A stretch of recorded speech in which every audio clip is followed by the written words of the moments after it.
Salut Catherine et Pablo. Salut Salut, Pierre, salut. salut Pablo. Bon, semaine dense, hein. On a beaucoup parlé à regard, beaucoup parlé de tous ces derniers rebondissements à gauche, surprenants. On va en parler. On va évidemment parler de ces appels à l'unité, du meeting de Yannick Jadot hier, du meeting d'Anne Hidalgo qu'on a regardé cet après-midi, des appels de Jean-Luc Mélenchon à Roussel, un énième appel de Jean-Luc Mélenchon à Fabien Roussel pour que les communistes rejoignent la candidature de Jean-Luc Mélenchon et qu'il y ait un accord aux législatives. Et puis, on dira un mot du duo Macron-Pécresse. Est-ce que ce sont les deux faces d'une même pièce? Et puis peut-être un mot aussi du sondage du JDD sur le vote des 18-30 ans, qui montre que les 18-30 ans, si beaucoup d'entre eux vont s'abstenir, leur premier choix se porterait sur Macron, Zemmour ou Le Pen. Bref, on y reviendra, on aura nos coups de cœur aussi. Mais d'abord un mot quand même sur l'événement de la semaine. On va évidemment peut-être revenir sur le meeting de Jadot et de Hidalgo, mais comment vous avez, on n'a pas eu l'occasion de s'exprimer, si ce n'est que Pablo a fait une tribune quand même dans Regard. Une tribune ou un article? Un article, pardon, enfin une analyse, quoi. Catherine, toi, comment tu as vécu l'annonce d'Anne Hidalgo aux 20h de mercredi? C'est une blague. Non, mais moi, franchement, j'ai trouvé que c'était une blague. Le matin, elle explique que non, il n'en est pas question, que d'ailleurs, elle peut pas gouverner avec Jean-Luc Mélenchon et qu'elle sera candidate jusqu'au bout. Elle prend le train, sur le chemin de Damas, elle a une révélation, paf, elle prend le train dans l'autre sens, elle mange à 20h, elle fait sa déclaration. Ça, c'est pas sérieux du tout. Enfin, franchement, je dis pas que la question qu'elle pose n'est pas sérieuse, mais par contre, la manière de se comporter, de gérer l'affaire de Anne Hidalgo n'est pas sérieuse. Ça a vraiment, porté par Anne Hidalgo et par Arnaud Montebourg, qui sont vraiment dans les tréfonds des sondages, on se Ils ne dit proposent pas que… la même chose tous les deux, hein, mais Je n'ai pas vu la différence, mais bon. bah, Hidalgo propose une Ouais, primaire. Lui, il Montebourg, il est propose. prêt à sacrifier sa candidature sur Non, le non, thème. non. Montebourg, il est pour une réunion au sommet des 5. On se met dans une pièce et il n'y a pas de fumée blanche tant qu'on ne se sont pas mis d'accord sur un candidat, quoi. Oui, il passe des coups de téléphone. Il fait une campagne téléphonique. Voilà. Non, mais bon, ça me désole. Franchement, ça me désole parce que c'est pas sérieux. Du tout, du tout, de faire des choses comme ça, de faire un revirement. Et comme je viens d'écouter, en fait, je suis un peu de mauvais poil parce que je viens d'écouter Anne Hidalgo dans son meeting à Perpignan. J'ai l'impression qu'elle est passée de nouveau à une autre chose. C'est-à-dire que là, l'histoire de l'union de toute la gauche, etc., Voilà, commencer c'est là-dessus, son meeting. oui, elle commence son meeting, mais tout son meeting, elle le développe pour cliver, cliver, cliver. Mm. C'est-à-dire qu'elle, je ne sais pas si on a l'occasion d'en reparler ou si j'en dis deux mots tout de suite. Vas-y, Mais vas-y. Juste, je voudrais que tu répondes à la question quand même sur l'idée de primaire. C'est une mauvaise idée? oui, non, mais moi, ce que je dis, c'est que Anne Hidalgo, là, elle fait des pirouettes. Chaque fois qu'elle parle, elle dit autre chose. Et là, elle annonce qu'elle veut l'union de la gauche et elle fait un meeting dans lequel elle ne cesse de mettre en scène la social-démocratie. C'est-à-dire que ce qu'elle ne comprend pas, ce qu'elle n'a même pas en tête, c'est que finalement, le processus qui a fait que le Parti socialiste se positionne comme un parti social-démocrate est au cœur du problème qu'il rencontre. C'est-à-dire qu'on le sait, en Allemagne, en 1956, le Parti social-démocrate a fait ce qu'on appelle son Bad Godesberg, c'est-à-dire qu'il renonce au marxisme, il renonce à la transformation sociale. Le Parti socialiste ne le fait pas, continue de se revendiquer socialiste, et c'est d'ailleurs sous cette étiquette et avec l'ambition de changer la vie que François Mitterrand est élu en 81, et qu'aujourd'hui, il ne cesse, depuis Jacques Delors et son héritier François Hollande, et maintenant Anne Hidalgo dans les pas de François Hollande, de se revendiquer de la social-démocratie. Et elle, tout son meeting, elle est revenue là-dessus en expliquant ce que c'était que la social-démocratie, c'est-à-dire, elle dit à un moment donné, c'est maîtriser la société de marché, je ne sais pas quoi, pour servir les gens. Enfin bon, c'est au cœur du désappointement du peuple de gauche à l'égard de la gestion de François Hollande et même de la gestion de Lionel Jospin entre 1997 et 2002, quand il avait expliqué que l'État ne pouvait pas tout et qu'il était pour la société, contre l'économie, pour la société non, contre la société de marché et pour l'économie de marché, enfin, je ne sais plus qu'est-ce qu'il avait raconté comme salade. Bon, ce que je veux dire, c'est que cette conversion du Parti socialiste à la social-démocratie est au cœur du problème. Elle ne le comprend pas. Elle continue de s'en revendiquer et donc, d'une certaine manière, elle clive. Parce qu'évidemment, il y avait toutes ces petites phrases sur la laïcité jusqu'au bout, etc., qui sont encore des marqueurs pour casser, pour casser, à fracturer à l'intérieur de la gauche. Mais moi, ce que je retiens plus encore que ça, c'est cette référence, c'est-à-dire le fait que finalement, ils ne comprennent pas quelle est la raison profonde de leur échec politique qui s'est produit en 2002, qui s'est produit en 2017 et qui va se reproduire en 2022. Pablo, voilà. Ça veut pas dire. Alors après, on parlera de la question de l'union. Mais moi, ce que je veux dire, tu m'as interrogé sur la proposition de Anne Hidalgo. Je pense que la question de que doit faire la gauche, c'est une autre question. Mais en tout cas, Anne Hidalgo ne propose pas, n'est pas une personne politique qui fait une proposition solide dans cette direction. Moi, je trouve ça pas possible. Avant de revenir sur la primaire, parce que j'aimerais bien quand même savoir ce que vous pensez de l'idée même de primaire, l'idée de voir exister au mois de janvier un débat entre les différents concurrents de la gauche. Elle a été quand même très offensive dans son discours, Anne Hidalgo, sur la question de l'extrême droite. Elle a dit « no pasaran », ça a dû te plaire, Pablo?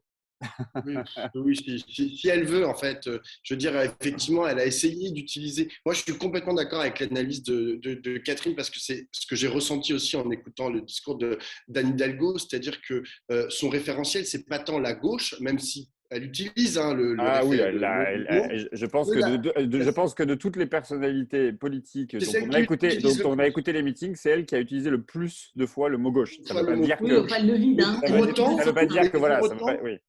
Mais pour autant, ce qu'elle développe, c'est ce qu'elle explique, c'est ce qu'est la social-démocratie, pas ce qu'est la gauche. Ça l'intéresse pas tellement en fait d'essayer de voir en fait quel commun il pourrait y avoir entre sa proposition à elle, la proposition des écologistes et la proposition des insoumis et la proposition des communistes, par exemple. Ça ne l'intéresse pas du tout. Elle, tout ce qu'elle décortique, c'est la social-démocratie. Et donc, c'est ce que je disais dans le papier. Moi, j'ai l'impression que lorsqu'elle essaye d'invoquer la gauche pour appeler à l'unité, pour appeler à l'union, en vérité, les autres ne l'entendent pas de cette manière, puisque, et encore une fois, c'est ce que je dis dans le papier, ils sont passés à autre chose.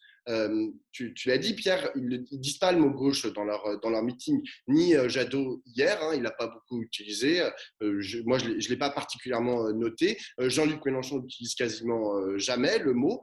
Et donc, du coup, on est là, ok, elle appelle à l'union de la gauche, à l'unité de la gauche, mais… à noter, ça les intéresse plus, en fait. Donc, à noter quand même qu'il y en a un qui avait oublié le vocabulaire de la gauche et qui ne parlait plus de gauche non plus, c'était quand même Arnaud Montebourg, et qui là revient avec sa proposition en faisant l'adresse au peuple de gauche. C'est quand même… Mais bien sûr. En fait, le problème, c'est que la gauche, comment on dit, le creuset en fait qu'a pu constituer la gauche, le creuset intellectuel, fait de toute son idéologie, l'idéologie de la gauche, aujourd'hui n'est plus qu'un espèce d'artifice pour essayer de sauver des états-majors, pour sauver des personnalités. Alors là, en l'occurrence, Anne Hidalgo et le Parti socialiste, et puis Arnaud Montebourg de l'autre côté. C'est une bouée de sauvetage, mais en vérité, c'est pas ça. Enfin, on ne peut pas.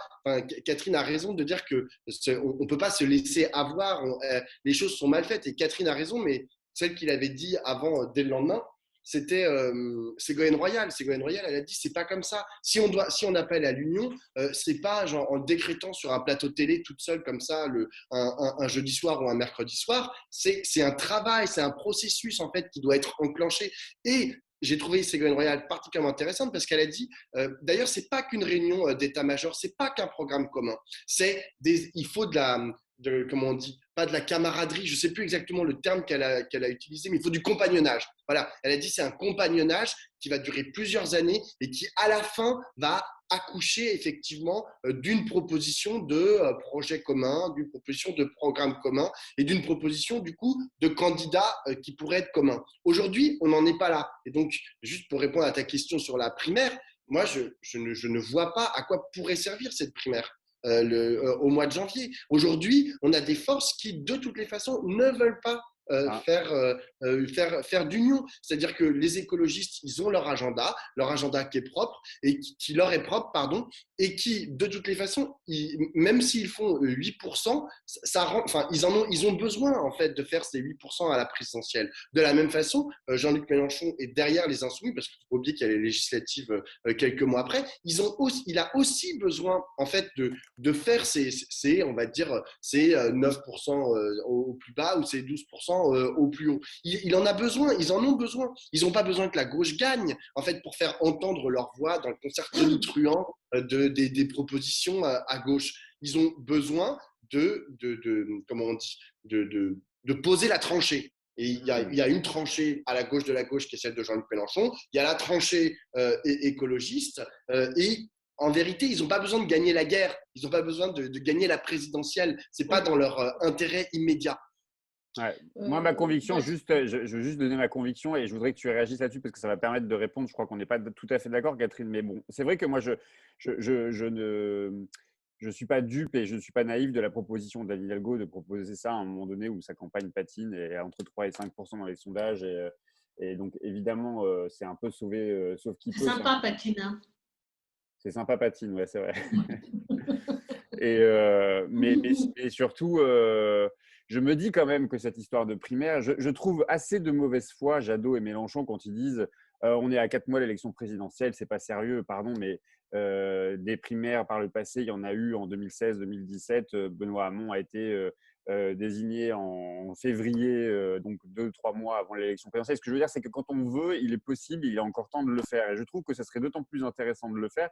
Alors, j'entends bien qu'il peut y avoir un débat sur ces gens-là ne sont pas compatibles. Je ne le crois pas tout à fait d'abord, mais surtout, s'ils ne sont pas incompatibles, on peut être en droit, on peut avoir légitimement envie de les entendre débattre, discuter entre eux. Et je pense que compte tenu de l'hégémonisme culturel médiatique que l'on a sur la droite, l'extrême droite ou la droite extrême que l'on a à la télé en permanence et que la gauche est totalement absente de ces débats-là, je me dis qu'un mois où on va entendre la gauche débattre entre elles et où en plus celui qui a quand même le moins à perdre, c'est sans doute quand même Mélenchon qui est quand même très bon pédagogue, très bon convaincant, qui est assez convaincant dans ses démonstrations. Je me dis que celui qui le refuse, c'est peut-être celui qui aurait le moins à perdre justement d'une primaire, même si aujourd'hui il nous a expliqué que tout était organisé pour qu'il la perde cette primaire, ce que je ne crois absolument pas. Il a taclé les organisateurs de la primaire populaire ce matin là, chez Ali Badou sur France Inter. Bref, du coup, moi, j'y voyais plutôt une opportunité. Je ne suis pas dupe sur la démarche d'Anne Hidalgo et sans doute du Parti socialiste de vouloir exister et de vouloir sans doute influencer ce que peut être cette primaire. Mais vu le bordel dans lequel on est, il n'y en a pas un qui dépasse les 10. Je ne crois pas que les stratégies des uns, on puisse dire qu'elles soient les plus prometteuses, même si Jean-Luc Mélenchon est capable de décoller en février-mars, en janvier-février à lui tout seul. Il l'a déjà fait par le passé. C'est une possibilité, mais c'est aussi une hypothèse qui peut être totalement démentie. Moi, juste en 2 secondes, pour moi, le principal problème, c'est que ça fait 5 ans, voire plus, que les socialistes, le Parti socialiste explique que Jean-Luc Mélenchon, c'est le diable absolu, il est plus républicain ou je ne sais quoi. Mais on Et sait, Pablo, ça, on sait. Jean-Luc Mélenchon, Jean-Luc Mélenchon Ouais, qui dit que les socialistes sont des gros cons, des sociotraîtres, bah, etc. très Et bien, mais donc, qu'ils du coup, débattent, comment tu veux, mais du coup, quand débattent. tu écoutes les militants insoumis, et ben, quand tu leur dis, et est-ce que tu veux faire une primaire avec Anne Hidalgo, ils disent non, jamais. Enfin, il y a des vidéos, il y a des dizaines de vidéos maintenant sur Internet où les insoumis disent absolument pas. Et il y a les mêmes chez les socialistes. Comment tu veux faire un truc où bon enfant, où les gens tout d'un coup vont discuter tranquillement autour d'une table alors qu'ils l'ont pas fait pendant 5 ans. Ils n'ont pas discuté Alors, pendant peu 5 ans. importe, je ne te dis pas Voilà. que ça aboutira sur oui. nécessairement un candidat unique. En tout cas, je pense qu'il y a du monde qui Toi, tu veux un pourrait être. débat, c'est pas une Mais primaire. un Une débat primaire, ou il une faut se ranger primaire, derrière le gagnant. oui, bah, on sait ce que ça a donné Ouais. par le passé. Hein. Mais bon, je note une Ah, évolution. Tu l'as dit, d'accord. Catherine, tout à l'heure, Anne Hidalgo, et effectivement, ça peut paraître, et c'est là où tu te dis, c'est de la politique politicienne, de la tactique pour de la tactique, parce que elle a quand même beaucoup des mots très forts contre Jean-Luc Mélenchon, en disant que jamais il y aurait d'alliance avec lui. À Paris, c'est pas possible de travailler avec Daniel Simonet, etc. Donc, tout ça paraît totalement ubuesque. Et je préfère qu'elle dise aujourd'hui, oui, je suis prête à me rallier derrière lui parce qu'il y a trop d'enjeux. Là, avec l'extrême droite, Macron, Pécresse, c'est pas possible. Je préfère qu'elle dise ça aujourd'hui plutôt qu'elle continue de dire, même si déjà elle commence à le redire, Mélenchon, c'est pas possible. Moi, ce que je note, c'est que la gauche, on avance sa division pour expliquer qu'il ne peut pas y avoir d'unité. Je pense que la gauche, depuis 1920, on va dire, elle est profondément divisée. Mm. Elle est profondément structurée, polarisée par deux grands pôles, un pôle réformiste, socialiste, social-démocrate, d'accommodement, enfin il y a plein de mots pour le caractériser. Il y a un autre pôle qui est un pôle révolutionnaire, communiste, insoumis, voilà, alternatif, enfin, tu peux le dire de plein de façons, mais en tout cas la gauche, elle est très divisée. Les objets de sa division ont pu varier dans le temps, mais elle est très divisée. Et en 1934, c'est-à-dire au moment où elle va finalement s'unifier, le Parti communiste est enferré dans une théorie de guerre classe contre classe qui a coûté très très cher en Allemagne et qui est sur le point de nous coûter très très cher en France. C'est-à-dire qu'il y a eu la possibilité de surmonter cette stratégie de classe contre classe par un double mouvement qui a été un mouvement d'unité, de poussée de la base et de remise en cause dans les sphères dirigeantes du Parti communiste avec Maurice Thorez qui a commencé à conduire une évolution. Et ce que je crois, moi, c'est que ça serait bien qu'on considère partout que ce que les gens demandent n'est pas absurde. C'est-à-dire que la réponse, je ne crois pas, et moi je n'ai jamais cru à la réponse de la primaire de la gauche. Je pense que c'est une proposition technique pour essayer de résoudre un problème politique. Je crois, moi, plutôt qu'il faut avoir un espèce de mouvement de fond qui permette d'identifier les points de convergence. Ces points de convergence, ils existent et ils ont été formalisés. Ils ont été formalisés par des plateformes, comme la plateforme Plus Jamais Ça, qui est la plateforme, vous savez, qui relie, qui allie la CGT, Greenpeace, Attac, etc. Et puis, il y a l'autre plateforme, Oxfam. Et puis, il y a une autre plateforme qui est plutôt autour de la CLDT, de la Fondation Nicolas Hulot, qui avait également fait valoir ses propositions pour la présidentielle. Je pense qu'il y a deux plateformes qui ont mis en évidence des propositions qui leur paraissent stratégiques et je pense que ça pourrait constituer un socle que je trouve qu'on pourrait mettre en avant. Et quand je dis on pourrait, ce que je veux dire, c'est que les candidats, plutôt que de chercher à raconter de je te téléphone Jean-Luc, allô Jean-Luc, c'est Arnaud, et l'autre qui vient le mercredi soir sans prévenir personne, tout ça est une farce. Ça, je suis totalement d'accord. Par contre, qu'il y ait des gens qui, dans la gauche, décident de ne pas accepter cette extrême division, cet extrême affaiblissement, et qui disent il faut que quelque chose se passe, qu'on ne peut pas en rester là, et que ce soit en se servant de ces propositions, par exemple comme socle, et que les candidats le disent, ne nous renvoient pas à nos pleurnicheries et jérémiades, à notre nous on a déjà fait une primaire, on ne va pas s'en recoller une, on est soutenu par 260 000 citoyens, etc. Tout ça est tout à fait vrai que Jadot a eu sa primaire, Mélenchon a ses 260 000 citoyens, Anne Hidalgo est soutenue par un grand parti, le Parti socialiste, et idem pour Fabien Roussel qui est soutenu par le Parti communiste. Tout ça est vrai, mais néanmoins la question posée de l'extrême affaiblissement de la gauche, de l'amplification de ces divisions à l'occasion de cette élection présidentielle, me semble un vrai problème. Et la dernière chose que je veux dire, c'est que pour moi, la question de la win, de gagner l'élection présidentielle, il faut s'entendre sur ce que ça veut dire. Pour moi, l'élection présidentielle de 2017 n'a pas été perdue par la gauche, parce que Jean-Luc Mélenchon a donné de la force et du courage à la gauche en faisant un résultat formidable. C'est-à-dire que le seul enjeu, ce n'est pas d'être président de la République.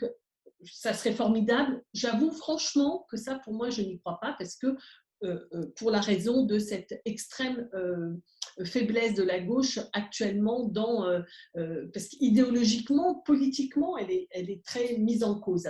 Mais par contre, qu'elle se fasse entendre, qu'elle crée une dynamique et qu'elle réussisse même à aller au second tour, ça, je crois que c'est vraiment possible et que ça serait décisif pour la suite de l'histoire. C'est-à-dire que 2023, avec les programmes que nous annonce Pécresse Macron ou Le Pen, je pense qu'on a besoin d'avoir une gauche qui se tient debout et que donc on a besoin qu'elle ait de la force politique. Et là, elle est en train de la perdre. J'ai vu la déclaration de Marie-Georges Buffet Ah ouais, bah cette nuit, elle justement, a fait un petit ouais. papier.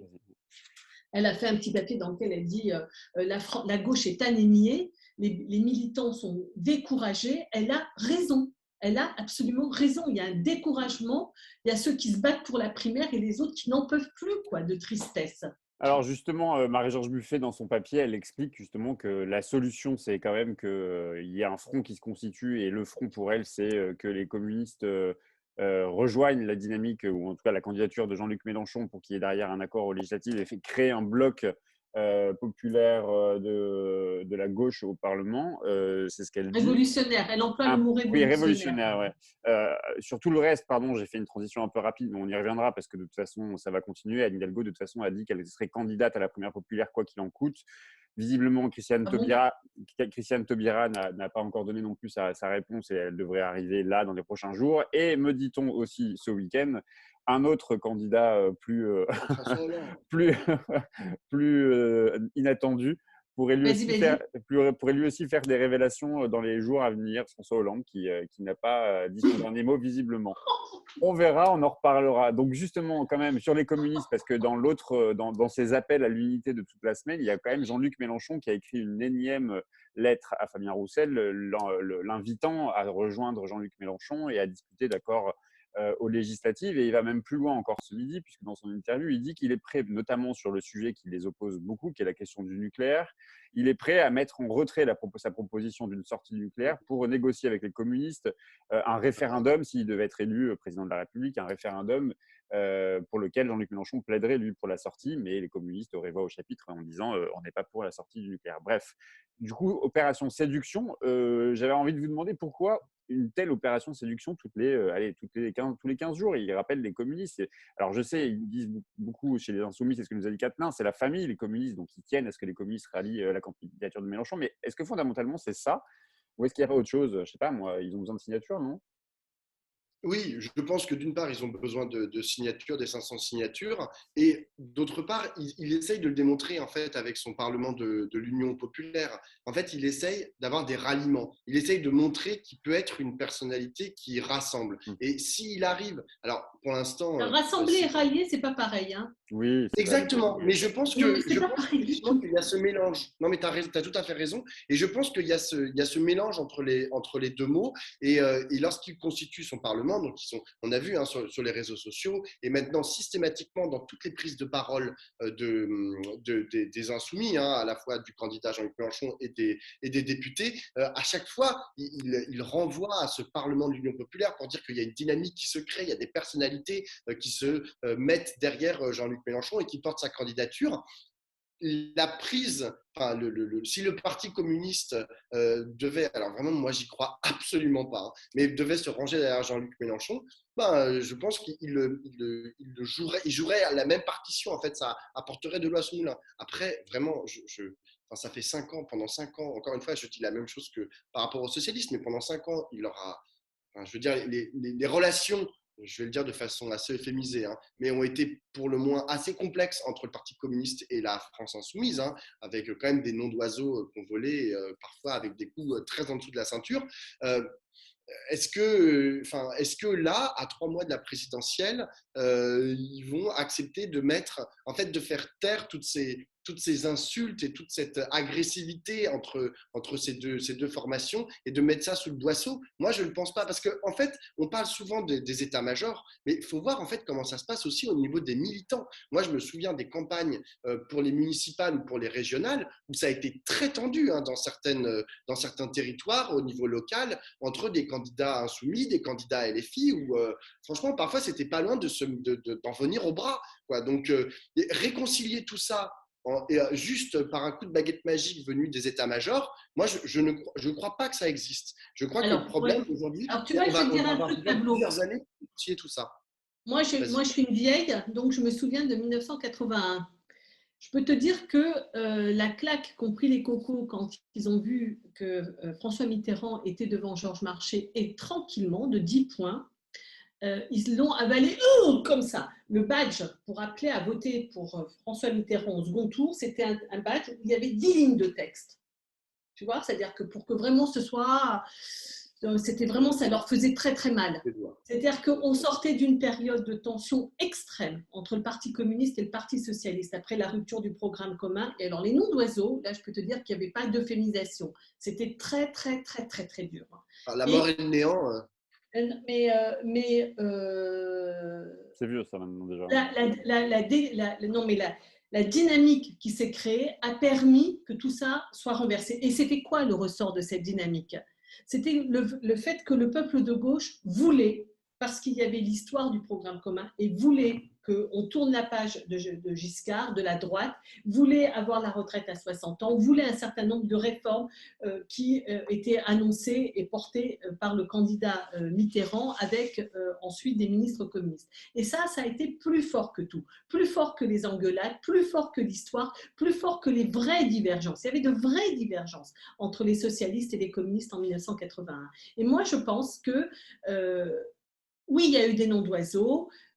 Certainement que le Parti communiste espère revivre par son affirmation et sa présence dans la mer des campagnes l'élection présidentielle. Oui, la France insoumise a pensé pouvoir bénéficier de son résultat pour absorber toute la gauche et n'être plus que la seule force de gauche et écraser tout le reste. Oui, tout ça c'est vrai. Mais ce qui est plus important que ça, c'est ce qui nous est commun.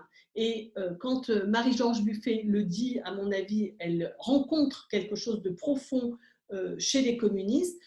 Il y avait ce week-end un conseil national du Parti communiste avec une motion qui a été déposée par la partie minoritaire du PC, mais qui a recueilli un certain poids et des interventions de secrétaires fédéraux assez inattendues, allant non pas dans le sens, je ne vais pas le trahir, c'est pas allons derrière Jean-Luc Mélenchon, mais disant on ne peut pas s'en tenir à cette situation.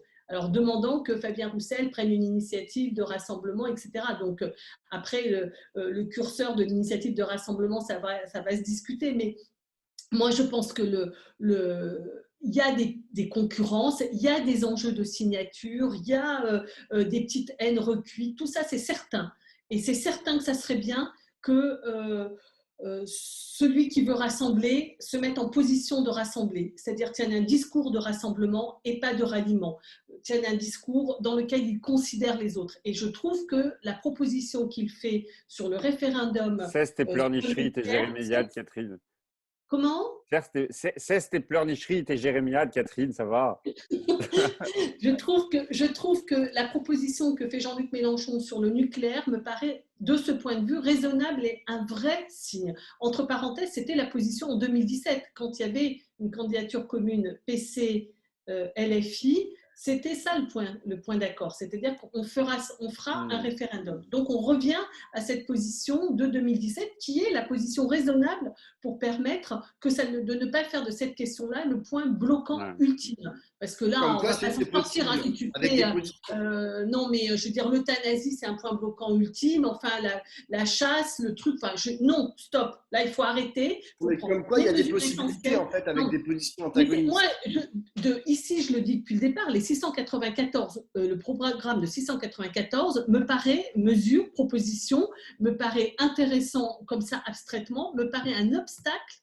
Je pense que c'est un obstacle au fait de faire converger des forces politiques. Parce que du coup, il n'y a pas de place. Bah oui, la place est Mais oui, mais moi, je ne le cesse de le dire depuis le départ. En dehors du fait que je pense que ça ne fait pas de place aux citoyens et ça ne fait pas de place à l'histoire et au hasard. Tu as vu ce que Adrien Quatennens répond à cette question dans la Médina. Il dit notre programme ne vient pas de nulle part. Il a été discuté avec des ONG, des syndicats, des associations, des citoyens. Mais je ne dis pas qu'ils l'ont sorti d'un chapeau. Ce que je dis juste, c'est que ça ne permet pas, si tu le poses comme ça, ou bien tu le poses comme une base de discussion avec d'autres, mais si tu le poses comme étant j'appliquerai mes 694 mesures, tu ne fais pas de place à d'éventuels partenariats, associations, rassemblements au Parti communiste, avec Yannick Jadot, avec d'autres, avec Génération, enfin tout ce qu'on voudra. Parce qu'ils souhaitent des ralliements. Non, mais c'est une gestion qui pose des préalables qui ne sont pas bien, en dehors du fait que ça brouille le message, que ça renvoie au passé, bref, tout ça, je l'ai déjà dit, mais là, au point où nous en sommes, c'est-à-dire la question de l'union, moi, je pense qu'il faut être simple. En 34 et en 34-36, c'était la paix et du pain. Aux États-Unis, c'était du pain et des roses. C'était simple et c'est comme ça que le peuple de gauche aux États-Unis ou en France ont convergé et ont fait face. Ouais. On va pas avoir le temps de parler de Macron et Pécresse, mais on aura d'autres occasions. J'aimerais bien qu'on dise un mot quand même de ce sondage, parce que bon, dans les bonnes nouvelles du moment où la gauche est à peu près atone et fait moins de 10% pour chacun des candidats, il y a ce sondage du jour où, alors que Jean-Luc Mélenchon, notamment en 2017, faisait partie des favoris plutôt des plus jeunes, là, il y a les 18-30 ans. Le sondage montre que si d'abord ils ont plutôt prévu de s'abstenir, en tout cas pour les 18-20 ans, très majoritairement, ils ont prévu de s'abstenir. Leur premier vote irait vers Macron, Le Pen et Zemmour. Et donc Mélenchon est relégué, je crois, à 11% quand Zemmour est à 12%. Donc il n'est pas loin derrière Zemmour, mais il arrive quand même très très loin. Jean-Luc Mélenchon, pourtant, a tablé sa stratégie. Il nous l'a dit, Adrien Quatennens nous l'a redit cette semaine. Notre objectif, c'est la jeunesse. Il y a 5 millions de jeunes qui vont s'inscrire sur les listes électorales. On va s'adresser à cette jeunesse. Ils font le tour des universités, ils vont dans les écoles, etc. Donc ça fait partie de leur stratégie. Ce qui est intéressant dans ce sondage, c'est que quand même le sondeur, c'est Frédéric Dabi, explique qu'il n'y a plus de particularités, ou en tout cas, il y a de moins en moins de particularités. Autant pendant un temps, les jeunes, il dit ça un peu de manière caricaturale, mais il disait les jeunes se rebellaient par rapport aux parents, donc ils prenaient le contre-pied politique des parents. Et aujourd'hui, de plus en plus, les jeunes, apparemment, suivent les pas de leurs parents. Et il n'y a plus de spécificité du vote jeune, c'est ce qu'il explique. Il y a moins un vote jeune où on pourrait considérer que les jeunes votent plus à gauche. Il dit ça de moins en moins. Catherine, t'en penses quoi? Tu l'as vu, le sondage? Oui, je l'ai regardé, pas dans le détail, j'ai vu ce qu'a publié le JDD, hein, je n'ai pas regardé dans le détail. Donc, en effet, c'est le premier élément qui est frappant, c'est qu'en fait, on a l'impression d'avoir un sondage toute population. C'est-à-dire que c'est 25% pour Macron, c'est à peu près équivalent. Oui, c'est 20% pour Marine Le Pen, c'est à peu près équivalent, etc. C'est-à-dire qu'on a l'impression que les jeunes votent comme la population. Ouais. Voilà. Alors, le deuxième point qui est quand même très important dans ce sondage, c'est qu'en fait, ce que dit Dabi, et c'est pour ça que je n'ai pas vu le détail, hein, c'est qu'il dit en fait, il y a quand même dans la jeunesse deux grandes jeunesses. Il y a celle qui est très, très inquiète et qui se trouve plus inquiète que l'année dernière, mais sensiblement plus inquiète pour son avenir. C'est-à-dire vraiment, il y a un accroissement du pessimisme sensible, hein, c'est-à-dire on passe de 38 à 50% hein, de jeunes qui pensent que ça va aller moins bien, alors que tu as une autre partie de la jeunesse qui pense son avenir avec optimisme. Ça, je trouve que c'est une vraie difficulté, parce que il faut arriver à parler à tout le monde, quoi. C'est-à-dire qu'un candidat on ne peut pas être simplement le candidat de ceux qui vont très très mal et qui ne croient plus dans l'avenir. Et on ne peut pas être le candidat de ceux qui ont simplement une vision idyllique du futur et qui pensent qu'ils vont y trouver leur place. Donc je trouve là que en fait ça amplifie les problèmes d'éclatement du peuple français, en fait. Ouais. Moi, c'est ça que je retiens. Puis le deuxième truc qu'on peut aussi dire, c'est que c'est moins d'un jeune sur deux qui, pour l'instant, voilà.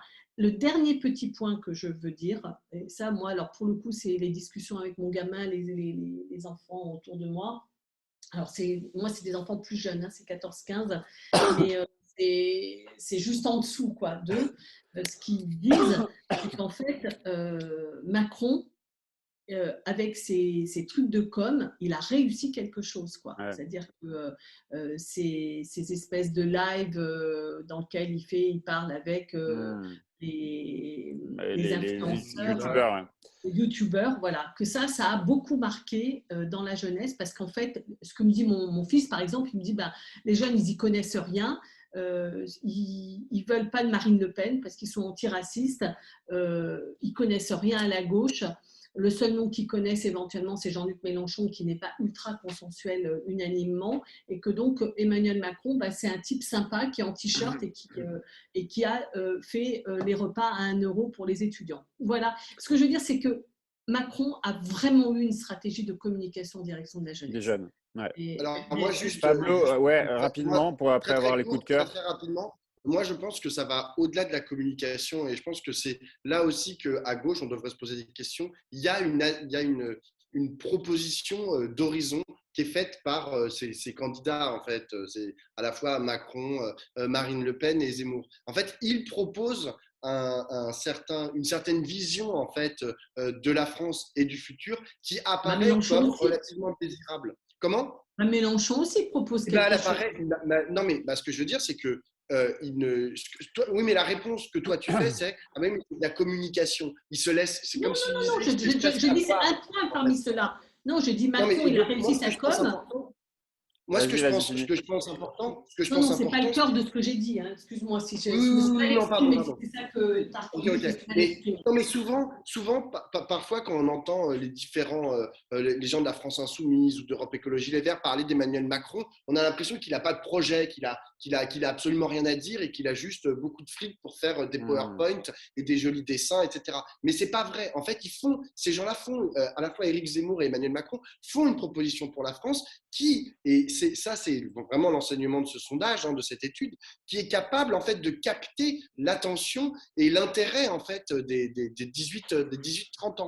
Et il va falloir que la gauche en fait réponde, en fait fasse la proposition d'un projet qui soit aussi puissant que la technophilie complètement eurobéate d'Emmanuel Macron et genre le retour aux années 60 en 2030 voulu par Éric Zemmour. Mais c'est des projets très puissants. Ouais. Et c'est tellement puissant que c'est pas que les vieux qui sont touchés par ces bêtises ou ce que nous on considère comme des fadaises, c'est aussi les jeunes de 18 ans. Ok. Allez, un petit mot de vos coups de cœur, Catherine. Alors moi, mon coup de cœur, c'est l'exposition à la Cité de l'Immigration, Picasso d'étrangers, qui est une très belle exposition historique et plastique. On voit des œuvres de Picasso, mais ça vous raconte surtout comment Picasso a été maltraité par la France au point qu'on lui refuse en 1940, alors qu'il est déjà célébrissime, la nationalité française, et qu'après, il recusera tout le temps. Mon deuxième tout petit coup de cœur, alors là, que ceux qui n'aiment pas entendre des mots gentils sur la social-démocratie passent leur chemin, mais l'émission de France Inter d'hier, Face à Face, avec Prochasson, qui est un historien qui a été conseiller de François Hollande, mais sur pourquoi la gauche en est là, j'ai trouvé que l'émission était très intéressante. Elle n'était pas radicalement France Insoumise, on va le convenir, mais je trouve que l'écouter, il y avait beaucoup de choses intéressantes qui se sont dites, donc c'était à podcaster sur France Inter hier samedi. Attendez, donc hier samedi. Alors, on était le 11. Pablo, ton coup de cœur? Moi, rapidement. un tout petit coup de cœur, je suis allé le voir cette semaine à Chaillot et c'est la semaine prochaine au 104. C'est le même spectacle, ça s'appelle Encantado et Tout c'est ça un est très, très spectacle parisien, mais… Ouais, bah, on est parisiens, donc évidemment, nos sorties culturelles. Mais je crois que Lia Rodriguez, elle est en tournée après dans des scènes Très bien. nationales en Vas-y, France. vas-y, vas-y. Donc, c'est une Brésilienne qui travaille, qui a un centre d'art, qui dirige un centre d'art dans une favela de Rio. Et là, donc, qui présente un spectacle. Ces spectacles, c'est toujours hyper puissant. En gros, elle utilise la culture populaire brésilienne, populaire à la fois au sens de beaucoup de gens la partagent, mais aussi c'est une culture pauvre. Donc là, c'est un jeu avec des tapis et c'est des jeux de transformation. Allez, Pierre, Et ça, avec c'est ta elle proposition. mélange à la fois la politique. Comment? Pablo, tu coupes le temps de Pierre. Pierre, il n'a plus qu'une minute pour dire sa Bah, j'ai même pas. Non, mais bon, bref, Mais bon, voilà. vas-y, Vas-y. redis, Pablo, redis ce que tu as. Non, mais c'est assez magique. Elle mélange à Ok. la fois genre, la politique, la magie de culture locale et genre la vie des favelas et c'est Ok. hyper puissant. Bon, moi, c'est très rapide. Allez voir ce film de Cyril Dion, ça s'appelle Animal. Franchement, ça ne laisse pas les gens indifférents après être sorti de cette salle. Je pense que tout le monde change ses pratiques du quotidien. Ça fait du bien de voir un film comme celui-là. J'invite vraiment tout le monde à aller le voir. Là, pour la peine, le discours de Jean-Luc Mélenchon sur l'harmonie des hommes avec la nature, on comprend ce que ça veut dire dans le réel. C'est super. On essaiera de l'inviter Cyril Dion dans les prochaines semaines. Ouais. À plus. Salut à tous les Ciao. deux. À bientôt. Ciao.